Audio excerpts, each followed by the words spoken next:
Hello and welcome to the third week of the Season 4 video tutorial series with virtualracingschool.com for the iRacing Global Mazda MX-5 Cup series. This week we visit Lime Rock Park, one of the earliest creations and most well-known circuits on the iRacing service. The very simple short layout is deceptive, and nailing a good lap around here is a very tough challenge. Most of the corners are high speed with punishing elevations and bumps, and as a result the circuit demands constant attention with little time to relax. Lime Rock is typically a circuit which rewards conservation of momentum, and this is especially true with the MX-5, which relies more heavily on cornering speed rather than power. So this week I've chosen to right foot brake with heel and toe when downshifting, which is why I'm using the clutch this time. However, it's only required into turn 1. For the rest of the lap I left foot brake as it offers a little more control. I'm hoping to continue this way for the rest of the season, as it better reflects how the real car is driven. So once again, this is a fixed setup series, so I'm driving with the iRacing provided baseline setup, and I'm running in default afternoon weather. As usual, I'll play the lap through for you before going into the analysis.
So that was a 58.292, and we'll take it back to the end of my outlap.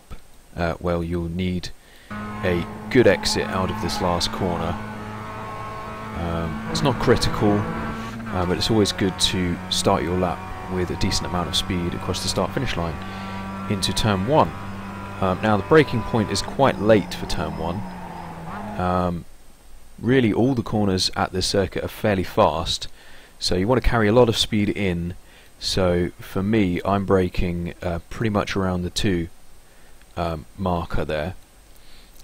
Might just be a little bit, pretty much at the 2, just after actually. But consciously I'm aiming to brake at the 2, which is in my peripheral vision at the time. So you've got a reasonably early turn in at this point. You want to make sure that you are tight to this first inside curb, and then it's quite a long corner, and so look there how tight I am. That's probably on the limit of how tight you can enter this corner. Because I'm right foot braking, I probably was a little bit too cautious with the brakes and slowed the car down just a little bit too much. Obviously if you left foot brake you can be a little bit more aggressive with the car on the entry. But yeah, so braking about 40-50%, so not overly aggressive, with the aim of bleeding off and then carrying the speed in.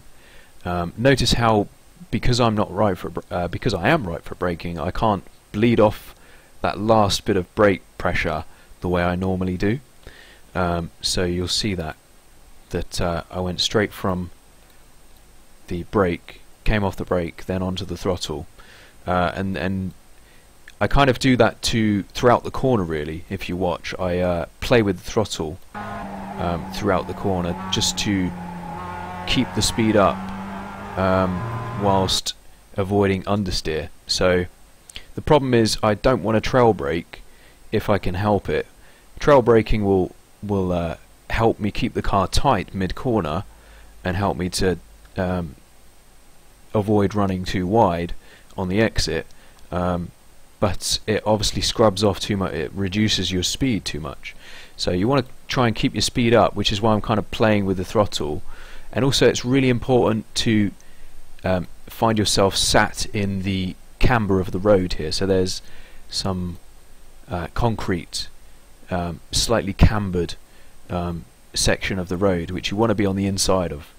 You don't want to go too deep and run to the outside of that. And then I just squeeze the brake pedal ever so slightly before this second apex, and that just ensures that I'm going to hit it, and also allows me to get hard on the throttle for the exit and keep it pinned all the way for the exit and the subsequent approach into turn 2. So we'll just have a look at that again. So as early as I can afford to be on the throttle, the car is as wide as I can afford it to be without getting into trouble, and then I'm aiming for the middle of the circuit. Well, I'm aiming for the edge of the circuit, but I only make it to the middle of the circuit before I have to start turning in again for this is actually turn 3, and it's called left-hander. That's an original name. And you're kind of braking whilst turning into this one, so it's not much of a braking zone at all, really, but it is important to again have the minimum speed at the moment when you go hard on the throttle.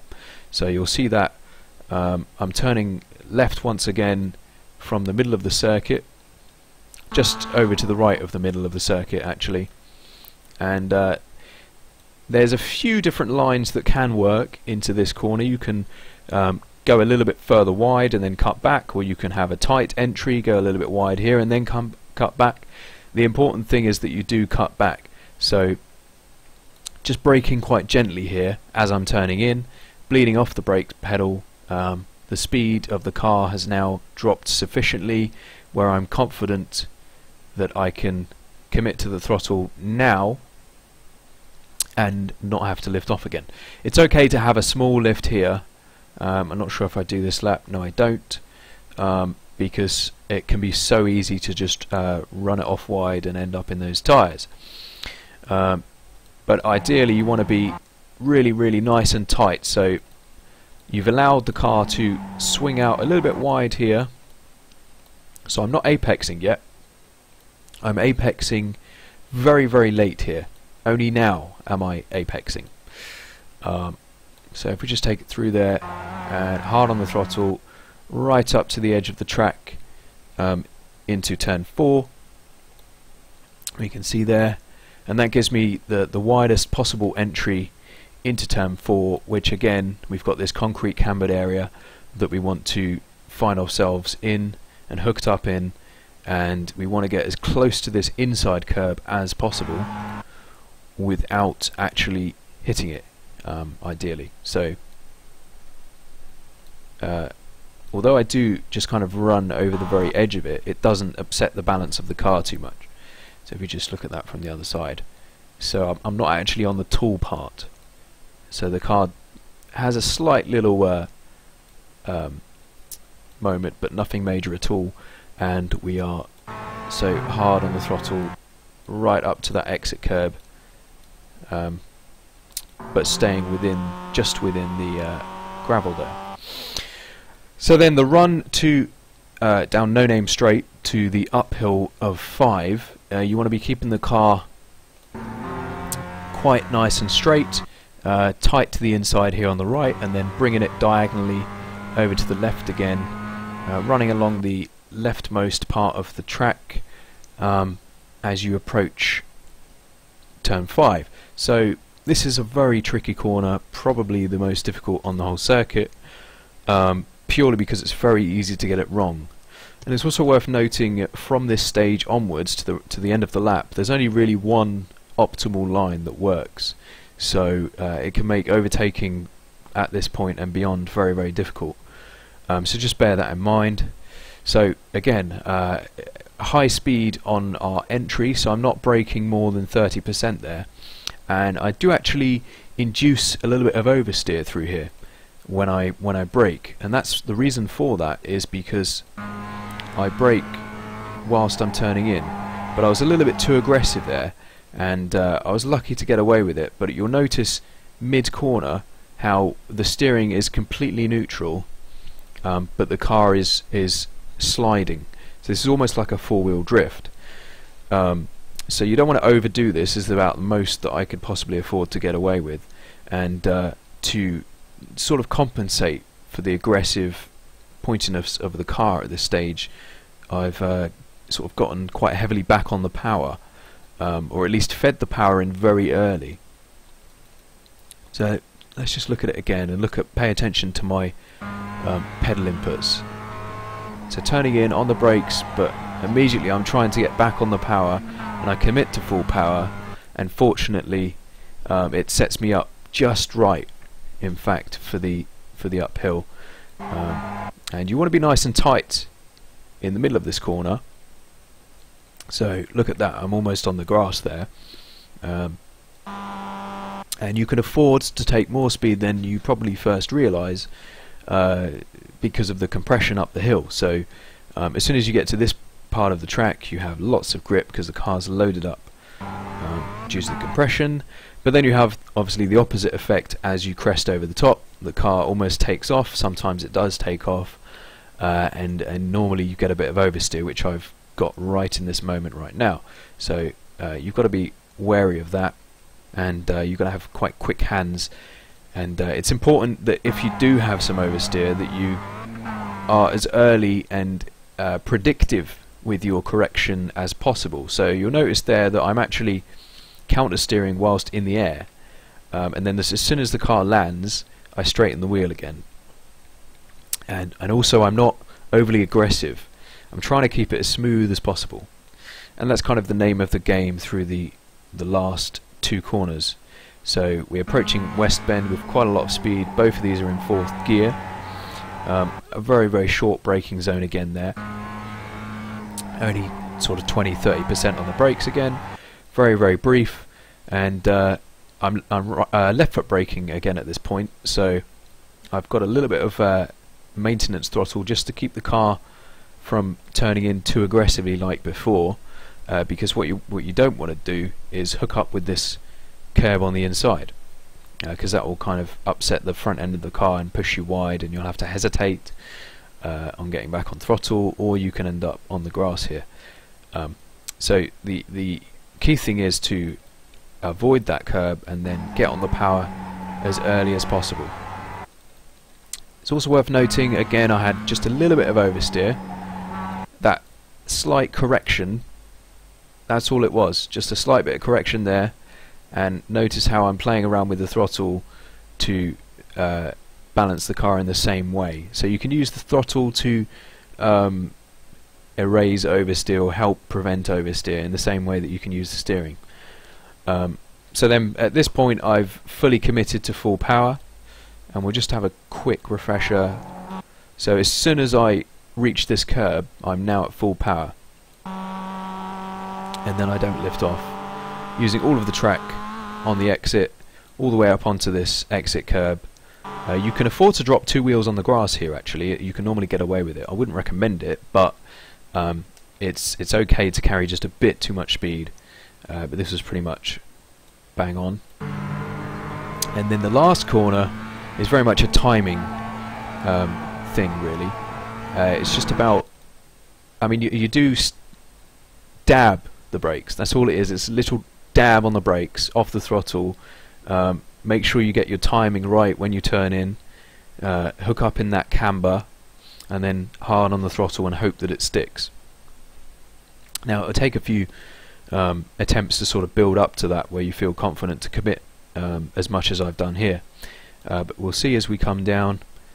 So we're right at the very edge of the circuit again, opening the corner up as much as possible.